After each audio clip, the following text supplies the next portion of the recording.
சங்கதி 24 செய்திகளோடு இணைந்திருக்கிறீர்கள். விரிவான செய்திகளுக்கு செல்ல முன்னதாக முதலில் இன்றைய நாளுக்கான தலைப்புச் செய்திகள்.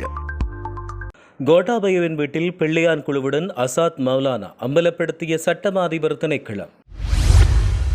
வாடகை வீட்டில் இருந்து சடலமாக மீட்கப்பட்ட சட்டக்கல்லூரி மாணவி. நீர்கொழும்பு சிறைச்சாலை வன்முறை சம்பவம், உயிரிழந்தவர்கள் தொடர்பில் நீதிமன்றம் விடுத்துள்ள உத்தரவு.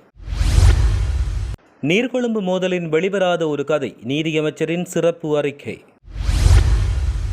நீர்கொழும்பு பதற்றத்துக்கு காரணமான பாதாள குழு தலைவர் பூசா சிறைச்சாலையில். மட்டக்களப்பு சிறைச்சாலையில் உயிர் மாய்க்க முற்பட்ட 24 வயது இளைஞர் வைத்தியசாலையில் அனுமதி. தாயின் தகாத உறவால் பாடசாலை சிறுமி அனுபவித்த துயரம்.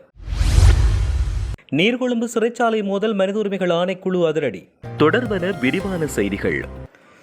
முன்னாள் ஜனாதிபதி கோட்டாபய ராஜபக்ஷவின் மெரிகான இல்லத்தில் உயிர்த்த ஞாயிறு தாக்குதலுக்கு முன்னர் இடம்பெற்ற முக்கிய கலந்துரையாடல் ஒன்றை சட்டமா அதிபர் திணைக்களம் வெளிப்படுத்தியுள்ளது.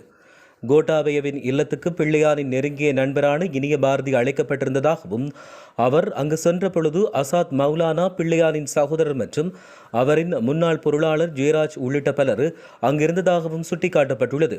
இந்த விடயம் ஈஸ்டர் தாக்குதல்கள் தொடர்பான விசாரணையின் அடிப்படையில் பயங்கரவாத தடுப்புச் சட்டத்தின் கீழ் தம்மை கைது செய்ய வேண்டாம் என கோரி முன்னாள் ஜனாதிபதி கோட்டாபய ராஜபக்ஷ மேல்முறையீட்டு நீதிமன்றத்தில் தாக்கல் செய்த மனு மீதான விசாரணையில் வெளியாகியுள்ளது.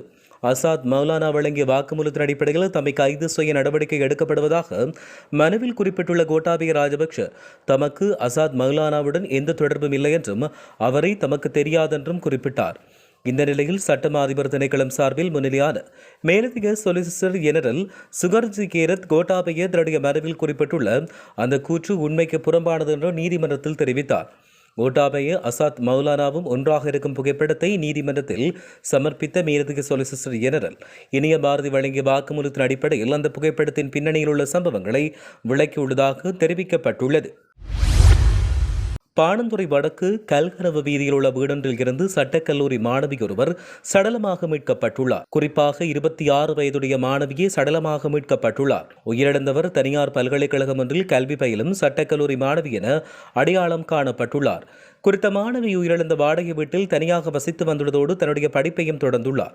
அத்துடன் சட்டத்திரணி ஒருவரின் சட்டப்பணிகளுக்கும் உதவி புரிந்து வந்ததாக காவல்துறையினர் தெரிவித்துள்ளனர்.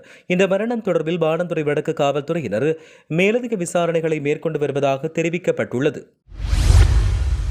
நீர்கொழும்பு சிறைச்சாலையில் நடந்த மோதலில் உயிரிழந்த 7 சிறை அதிகாரிகள் மற்றும் 20 சிறை கைதிகளின் உடல்களுக்கு பிரேத பரிசோதனை நடாத்தி அந்த பிரேத பரிசோதனை அறிக்கைகளை நீதிமன்றத்தில் சமர்ப்பிக்குமாறு நீர்கொழும்பு பிரதம நீதவான் ஷிலானி பெரேரா இன்று நீர்கொழும்பு மருத்துவமனையின் சிறப்பு சட்ட மருத்துவ அதிகாரி WSR விக்ரமரத்னவுக்கு உத்தரவிட்டார். மேலும் உயிரிழந்தவர்களின் குடும்ப பாதுகாவலர்களிடம் வாக்குமூலங்களை பதிவு செய்து பிரேத பரிசோதனைகளை நடத்திய பின்னர் உடல்களை இறந்தவர்களின் உறவினர்களிடம் ஒப்படைக்குமாறு நீர்கொழும்பு தலைமையகத்தின் பிரதம ஆய்வாளர் திலின தாம்சித் கெட்டியாராட்சிக்கு நீதிமன்றம் உத்தரவு பிறப்பித்துள்ளது. மேலும் சம்பவம் தொடர்பான விரிவான அறிக்கையை நீதிமன்றில் சமர்ப்பிக்குமாறு காவல்துறையினருக்கு நீதவான் உத்தரவு பிறப்பித்துள்ளார். நீர்கொழும்பு சிறைச்சாலையில் மோதலை தொடங்கிய கைதிகள் ஆயுதங்களை பெற்று இரும்பு கதவை உடைத்துக் கொண்டு தப்பிச் செல்ல முயன்றதாக நீதி அமைச்சரும் சட்டத்திரடிமான கர்ஷன நாணயக்காரர் நாடாளுமன்றத்தில் தெரிவித்தார். அரசாங்கம் இந்த மோதலை ஒருபோதும் குறைத்து மதிப்பிடவில்லை என்று கூறிய அமைச்சர், சிறைக்குள் போதைப் பொருட்கள் மற்றும் சட்டவிரோத பொருட்களை கொண்டுவரும் வழிமுறையை சீர்குலைப்பது இந்த மோதலில் ஈடுபட்டவர்களின் நோக்கம் என்றும் கூறியுள்ளார். ஆயுதமற்ற 2 அதிகாரிகள் தாக்கப்பட்டதாகவும் அவர்களை மீட்க மற்ற அதிகாரிகள் சம்பவ இடத்துக்கு சென்றதாகவும் அமைச்சர் தெரிவித்தார். மேலும் பெரும்பாலான அதிகாரிகள் செங்கற்கள் மற்றும் தடிகளால் கொடூரமாக தாக்கப்பட்டதில் உயிரிழந்ததாகவும் அவர் தெரிவித்தார். இது தொடர்பில் மேலும் கருத்து வெளியிட்ட அவர், நீர்கொழும்பு சிறை விவகாரம் குறித்து விசாரணை செய்ய அமைச்சரவையினூடாக சிறப்பு விசாரணை குழு அமைக்கப்பட்டுள்ளதாகவும் அவர் தெரிவித்தார். நீர்கொழும்பு சிறைச்சாலையில் மோதலை தொடங்கியதாக தெரிவிக்கப்படும் கட்டுவெல்லகம சுரேஷ் பூசா சிறைச்சாலைக்கு மாற்றப்பட்டுள்ளார். பாதாள உலக கும்பல் உறுப்பினர் கெகல் பத்ர பத்மேவுக்கு நெருக்கமானவர் என்று தெரிவிக்கப்படும் கட்டுவெல்லகம சுரேஷ் மீது கூர்மையான ஆயுதங்களால் தாக்குதல், கொள்ளை, போதைப்பொருள் வைத்திருத்தல் மற்றும் விற்பனை செய்தல் ஆகிய குற்றச்சாட்டுகள் சுமத்தப்பட்டுள்ளன.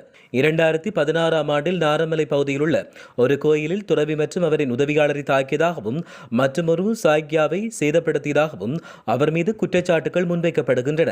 அவர் மீதான வழக்கு நீர்கொழும்பு உயர் நீதிமன்றத்தில் நிலுவையில் உள்ளது. அத்துடன் அவர் தற்போது நீர்கொழும்பு நீதவான் நீதிமன்றத்தில் உள்ள ஒரு வழக்கு தொடர்பாகவே சிறையில் உள்ளார். நீர்கொழும்பு சிறையில் 2400க்கும் மேற்பட்ட குறுகிய கால கைதிகள் மற்றும் விசாரணை கைதிகள் தடுத்து வைக்கப்பட்டுள்ளனர். மேலும் பல்வேறு குற்ற கும்பல்களில் ஈடுபட்ட 26 பாதாள உலக உறுப்பினர்கள் உள்ளதாக தெரிவிக்கப்பட்டுள்ளது. இருப்பினும் நேற்று மற்றும் நேற்றைய முந்தைய நாள் நீர்கொழும்பு சிறையில் நடந்த மோதல்களில் 7 அதிகாரிகள் உள்ளிட்ட 26 பேர் உயிரிழந்தனர். 100க்கும் மேற்பட்டோர் காயமடைந்து மருத்துவமனைக்கு கொண்டு செல்லப்பட்டுள்ளனர். அவர்களில் 20 பேர் மிக ஆபத்தான நிலையில் கொழும்பு தேசிய மருத்துவமனைக்கு மாற்றப்பட்டுள்ளதாக தெரிவிக்கப்பட்டுள்ளது. மட்டக்களப்பு சிறைச்சாலையில் தவறான முடிவெடுத்து உயிர்மாய்க்க முற்பட்ட இளைஞர் ஒருவர் வைத்தியசாலையில் அனுமதிக்கப்பட்டுள்ளார். குறித்த சம்பவம் ஒன்று இடம்பெற்றுள்ளது. மட்டு தலைமையக காவல்துறையினர் இந்த விடயத்தை தெரிவித்தனர். இது தொடர்பில் தெரிய வருகையில் அக்கறை பற்றிச் சேர்ந்த 24 வயதுடைய இளைஞர் ஒருவர் கஞ்சாவுடன் கைது செய்யப்பட்டார். இதையடுத்து அவர் நீதிமன்றத்தில் முன்னிலைப்படுத்தப்பட்டு விளக்கமறியலில் மட்டக்களப்பு சிறைச்சாலையில் அடைக்கப்பட்டுள்ளார். இந்த நிலையில் சம்பவ தினமான இன்று பிற்பகல் 12 மணியளவில் குறித்த இளைஞன் தன்னுடைய கழுத்தை பிளேட்டால் அறுத்து உயிர்மாக்க முற்பட்ட போது அவர் படுகாயமடைந்திருந்தார். அதன்பின் அவர் மட்டக்களப்பு போதனா வைத்தியசாலையில் அவசர சிகிச்சை பிரிவில் அனுமதிக்கப்பட்டிருந்தார். இது தொடர்பான மேலதிக விசாரணைகளை மட்டு தலைமையக காவல்துறையினர் மேற்கொண்டு வருவதாக தெரிவிக்கப்படுகின்றமையும் குறிப்பிடத்தக்கது. பதுளை வெளிமடையில் 12 வயது பாடசாலை மாணவியொருவர் தனது சகோதரன் உள்ளிட்ட மூவரால் தொடர்ச்சியாக பாலியல் வன்புணர்வுக்கு உட்படுத்தப்பட்டுள்ளதாக தெரிவிக்கப்படுகிறது. குறித்த சிறுமி கடந்த 2 வருடங்களாக இந்த துயரத்துக்கு உள்ளாக்கப்பட்டுள்ளார். இந்த சம்பவம் வெளிமட போகவும்புர பிரதேசத்தில் இடம்பெற்றுள்ளது. சம்பவம் தொடர்பில் குறித்த விசாரணையில் தெரியவந்துள்ள தகவல்கள் சிறுமியின் தாய் புத்தளம் என்றும் மதுரங்குழியைச் சேர்ந்த நபரொருவருடன் தொடர்பில் இருந்ததாகவும் கணவருடன் வசித்து வந்த போதிலும் அடிக்கடி மதுரங்குழிக்கு தனது மகளை அழைத்துச் சென்று அந்த நபரை சந்திப்பதை வழக்கமாக கொண்டிருந்தார். இந்நிலையில் 2024ஆம் ஆண்டு தனது தாயுடன் மதுரங்குழிக்கு சென்றபோது அங்குள்ள 2 இளைஞர்களால் அந்த சிறுமி முதலில் பாலியல் வன்புணர்வுக்கு உட்படுத்தப்பட்டார்.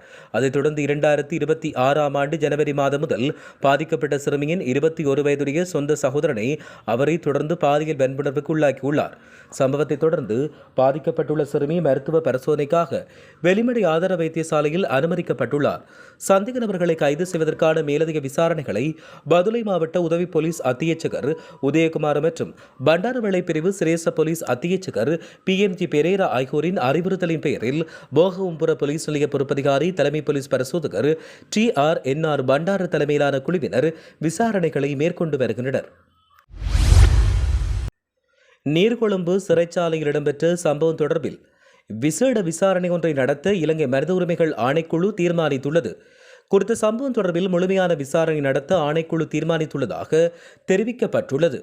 இதற்கமைய அதற்காக நேற்று நீர்கொழும்பு சிறைச்சாலைக்கு தமது அதிகாரிகள் குழுவொன்றை அனுப்பிய போதிலும் அங்கு நிலவிய அனுமதியற்ற சூழல் காரணமாக விசாரணைகள் ஆரம்பிக்க முடியாமல் போயுள்ளதாக மனித உரிமைகள் ஆணைக்குழுவின் ஆணையாளர் நிமல்ஜி புஞ்சிகேவா தெரிவித்துள்ளார்.